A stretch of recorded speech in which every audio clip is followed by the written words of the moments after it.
राज्यातील बेरोजगार युवकांना स्वतःचा उद्योग सुरू करण्यासाठी 50 लाख कर्ज बिनव्याजी मिळणार असून यामुळे रोजगाराच्या नवीन संधी निर्माण होण्यासाठी मुख्यमंत्री रोजगार निर्मिती योजना अंतर्गत तुम्ही 7वी पास असेल तर तुम्हाला 10 लाख रुपये आणि 10वी पास असेल तर तुम्हाला 25 लाख कर्ज मिळणार आहे.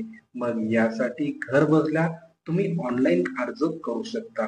हा अर्ज कसा करायचा, या योजनेची पात्रता काय, लाभार्थी कोण असणार, कोणकोणत्या उद्योगांसाठी कर्ज आपल्याला मिळणार, यासाठी आवश्यक कागदपत्रे कोणती, कर्ज प्रक्रिया म्हणजेच कर्ज आपल्याला कसे मिळणार, जर या अगोदर तुम्ही अर्ज केला असेल पण कर्ज तुम्हाला मिळाले नसेल तर काय करावे, यासाठी हा व्हिडिओ संपूर्ण पहा. हा व्हिडिओ आवडल्यास व्हिडिओला लाईक करा. असेच व्हिडिओ आपल्या गरजू मित्रांना शेअर करा. सर्वांच्या अगोदर व्हिडिओ पाहण्यासाठी आमच्या टेलिग्राम चॅनलला जॉईन व्हा. त्याची लिंक खाली डिस्क्रिप्शन बॉक्स मध्ये दिली आहे. शेवटी चॅनलला सबस्क्राईब करून पुढील घंटीला प्रेस करा. तर चला कोणताही वेळ न घालवता व्हिडिओला सुरुवात करूया.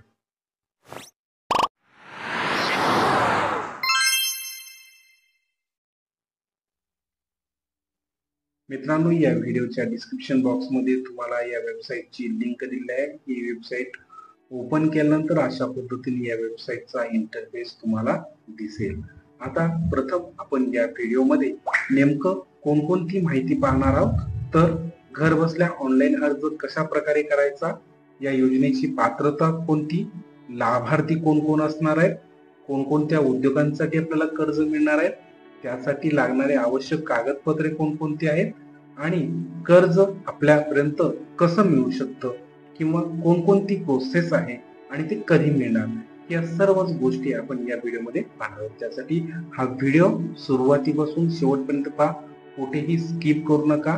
तर चला प्रथम या योजनेचे लाभार्थी कोण कोण आहेत ते आपण समजावून घेऊया. तर योजनेचे लाभार्थी व्यक्तिगत उद्योजक म्हणजे स्वतःचा तुमचा जर व्यवसाय असेल किंवा तुम्ही उद्योजक स्वतः असेल तर या योजनेचे लाभार्थी आहात. 2 संस्था, जर समजा कोणती संस्था असेल ती संस्था देखील या योजनेचे लाभार्थी होऊ शकतात. त्याचबरोबर सहकारी संस्था असेल, स्वयंसहायता बचत गट असतील आणि ट्रस्ट असतील, म्हणजे यापैकी तुम्ही कोणी असाल तर या योजनेचे लाभार्थी म्हणून तुम्ही योजनेसाठी अर्ज करू शकता. आता यानंतर या योजनेची पात्रता नेमकी काय आहे ते पाहूया. योजनेची पात्रता, महाराष्ट्र राज्यातील नागरिकांनाच या योजनेचा लाभ दिला जाईल. म्हणजे या योजनेचं जर समजा तुम्हाला पात्रता हवी असेल तर तुम्हाला महाराष्ट्र राज्यातील नागरिकांनाच या योजनेचा लाभ मिळणार आहे. महाराष्ट्र राज्याच्या बाहेरील व्यक्तींना मुख्यमंत्री रोजगार निर्मिती योजनेचा लाभ घेता येणार नाही. आता या योजनेसाठीचे अर्जदाराचे वय किती असले पाहिजे, 18 ते 45 वर्ष असणे आवश्यक आहे. त्याचबरोबर अनुसूचित जाती, अनुसूचित जमाती, महिला, अपंग, माजी सैनिक हे जर प्रवर्ग असेल तर यांच्यासाठी 5 वर्ष अट शिथिल केली आहे. म्हणजे त्यांना 18 ते 50 वर्ष दरम्यान त्यांचं वय असणं आवश्यक आहे. 50च्या पुढे जर तुमचं वय असेल तर तुम्हाला या योजनेसाठी अर्ज करता येणार नाही. एका कुटुंबातील एकाच व्यक्तीला या योजनेचा लाभ घेता येणार आहे. योजनेचा लाभ घेऊ इच्छिणाऱ्या व्यक्तीने यापूर्वी केंद्र सरकार किंवा महाराष्ट्र सरकारच्या कोणत्याही रोजगार योजनेचा लाभ घेतलेला नसला पाहिजे किंवा लाभ घेतला असता तर कारण या अर्जदाराला या योजनेचा लाभ घेता येणार नाही. आणि शेवटचं, अर्जदार व्यक्ती 10 लाख रुपयेपर्यंत किंमत असलेला व्यवसाय करणार असेल तर त्यासाठी त्याला 7वी उत्तीर्ण आवश्यक आहे. आणि जर 25 लाख प्रकल्प त्याला किंमत असलेला व्यवसाय करणार असेल तर त्याला 10वी उत्तीर्ण होणं आवश्यक आहे. आणि मुख्यमंत्री रोजगार निर्मिती योजनेची अंमलबजावणी ही फक्त महाराष्ट्रापुरतीच आहे. मग ही जर योजनेची पात्रता तुमच्याकडे असेल तर तुम्ही या योजनेसाठी पात्र आहात. आता आपल्याला नेमकं कोणकोणत्या योजनेसाठी किंवा कोणकोणत्या उद्योगासाठी आपल्याला कर्जही मिळणार आहे. तर उत्पादन क्षेत्रातील जे जे काही उद्योग असतील, किराणा माल असेल, होलसेल रिटेल दुकान असेल, उत्पादन क्षेत्रातील जे काही दुकानं असतील ती दुकान, त्यानंतर सेवा देणारे जे काही उद्योग असतील ते, कोणतेही उद्योग त्याच्यामध्ये येऊ शकते. कृषीपूरक व्यवसाय असतील म्हणजे तुमचं खताचं दुकान असेल किंवा अनेक कृषी तुम्ही काही देत असेल, पुरवठा करत असेल तर त्याच्यावर, कृषी विषयावर आधारित उद्योग, ई वाहतूक असेल त्यावरील आधारित उद्योग असेल तुमचे, असंघटित साखळी विक्री केंद्र असेल, खरेदी विक्री असेल, खाद्य यात्रा केंद्र असेल, म्हणजे या अंतर्गत जे जे काही उद्योग येतात ते उद्योगांसाठी तुम्हाला कर्ज मिळणार आहे. या अंतर्गत जे जे काही उद्योग येत असतील त्या उद्योगांसाठी तुम्हाला कर्ज मिळणार आहे. मग हे जर तुम्ही कोणताही तुमचा व्यवसाय असो त्यासाठी कोणतेही बंधन असं नाही. तर मग या योजनेसाठी कागदपत्रे कोणती लागणार? योजनेची कागदपत्रे, एक ओळखीचा पुरावा म्हणून Aadhaar card, PAN card, driving licence, passport यापैकी कोणताही एक ओळखीचा पुरावा म्हणून लागणार आहे. 2 रहिवासी दाखला. रहिवासी दाखल्यामध्ये तुमच्याकडे रेशन कार्ड असेल किंवा रेशन कार्ड नसेल तर डोमेसाईल प्रमाणपत्र, या 2 गोष्टींपैकी कोणतेही एक लागणार आहे. पासपोर्ट साईजचा photo, email ID, mobile number, अपंग प्रमाणपत्र. अपंग प्रमाणपत्रामध्ये जर अपंग असाल तर अर्जदार अपंग असल्यास तसे प्रमाणपत्र तुमच्याकडे असलं पाहिजे. जात प्रमाणपत्र असेल तर सक्षम प्राधिकाऱ्याने दिलेल्या जातीचा दाखला तुमच्याकडे असणं आवश्यक आहे. बँक खात्याची माहिती, तर बँक खात्याची माहिती तुम्हाला तुमच्या पासबुकवरनं, म्हणजे ते बँकेचं पासबुक असणं आवश्यक आहे. आता इथं शैक्षणिक प्रमाणपत्र, म्हणजे तुम्ही जर 7वी पास असेल तर 7वीचं मार्कलिस्ट, 10वी पास असेल तर 10वीचं मार्कलिस्ट. कौशल्य प्रमाणपत्र तुमच्याकडे जर काय असेल तर तुम्ही ते देखील इथं सादर करू शकता.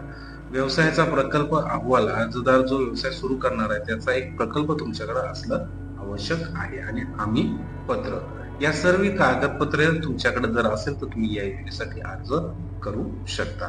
आता आपण या योजनेची कागदपत्रे कोणकोणती लागणार ही सर्व गोष्टी बघितल्या, पण मुख्यतः ही कर्ज जे आहे ते कर्ज कशा प्रकारे आपल्याला मिळणार आहे, कारण बऱ्याच लोकांना कर्ज कशा प्रकारे मिळतं हे माहित नसतं. अर्ज करतात, अर्ज केल्यानंतर त्यांना वाटतं की 1 महिन्याभरात किंवा 2 महिन्यामध्ये लगेच आपल्याला कर्ज मिळणार, पण या कर्जाची जी काही प्रोसेस आहे ती प्रोसेस नीट व्यवस्थित समजावून घ्या, म्हणजे तुम्हाला योजनेचं जे काही पैसे कधीपर्यंत मिळणार किंवा तुमचे जे काही शंका असतील त्या शंकेचं निरसन पूर्णपणे होऊन जाईल.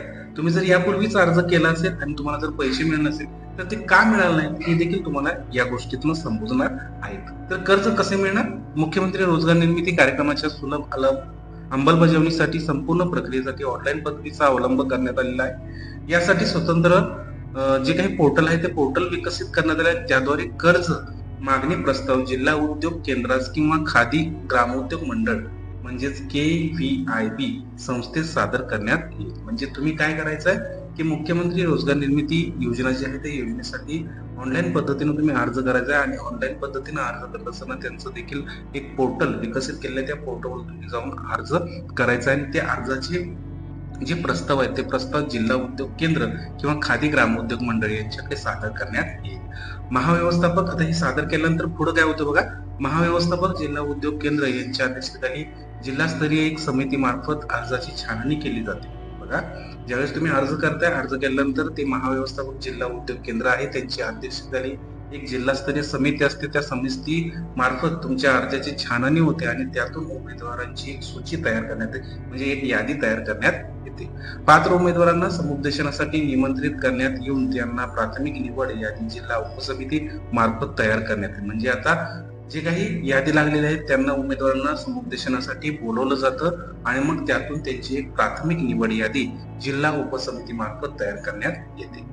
आता यानंतर परत पुढे काय होतं तर सदर प्राथमिक यादी जिल्हास्तरीयावर समितीद्वारे अंतिम ठेवण्यात येते. म्हणजे ही यादी जी आहे ती अंतिम स्वरूपात ठेवण्यात येते. सदर जिल्ह्यातील समितीद्वारे अंतिम मंजुरी देण्यात आलेल्या कर्ज प्रस्तावांची शिफारस पुढील मंजुरीसाठी म्हणजेच महाव्यवस्थापक जिल्हा उद्योग केंद्र यांच्याकडून संबंधित बँकेत सादर करण्यात येते. म्हणजे यावेळेस यादी लागते, यादी लागल्यानंतर कर्जाची जी प्रस्तावाची शिफारस आहे ती शिफारस पुढील मंजुरीसाठी म्हणजेच महाव्यवस्थापक जिल्हा उद्योग केंद्र जे आहेत त्यांच्याकडे ती सादर केली जाते, संबंधित बँका सादर केली जाते.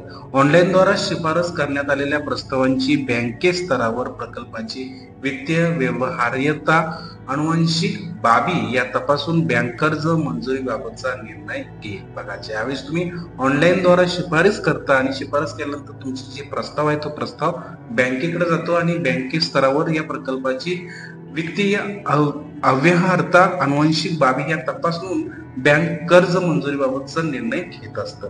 प्रस्तावास कर्ज मंजुरी असल्यास मंजुरी संबंधीचा जो काही तपशील आहे ऑनलाईन द्वारे बँकेमार्फत महाव्यवस्थापक जिल्हा उद्योग केंद्र यांना सादर करता येईल.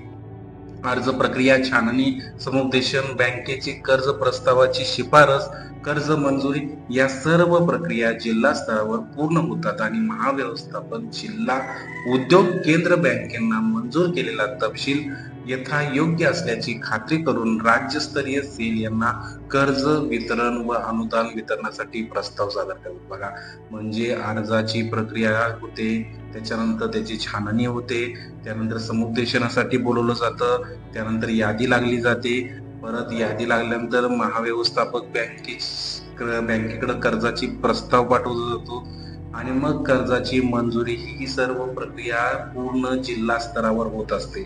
आणि मग त्याच्यानंतर महाव्यवस्थापक जिल्हा उद्योग केंद्र या बँकांना मंजूर केलेला तपशील योग्य खात्रीचा असलेल्या राज्यस्तरीय सेल यांना कर्ज वितरण अनुदान वितरणासाठी पूर्ण प्रस्ताव पाठवतात. जिल्हा स्तरावर एकत्रित झाल्यानंतर तो राज्य स्तरावर मंजुरीसाठी पाठवला जातो आणि मग राज्य स्तरावर त्या प्रस्तावाची छाननी होते. बँकेच्या मार्फत राज्य शासनाच्या मार्जिन आणि अनुदान रक्कम संबंधित बँकांना वितरित करतात आणि मार्जिन मनी रक्कम ही बँक शाखेद्वारे 3 वर्ष कालावधीसाठी कर्ज खात्याच्या नावे डिपॉझिट करले जाते आणि मग 3 वर्ष कालावधी पूर्ण झाल्यानंतर जिल्हा समितीच्या मान्यतेनं राज्य शासनाच्या मार्जिन मनी अनुदान संबंधित कर्ज तुमच्या खात्यावर तुम्हाला मिळतं.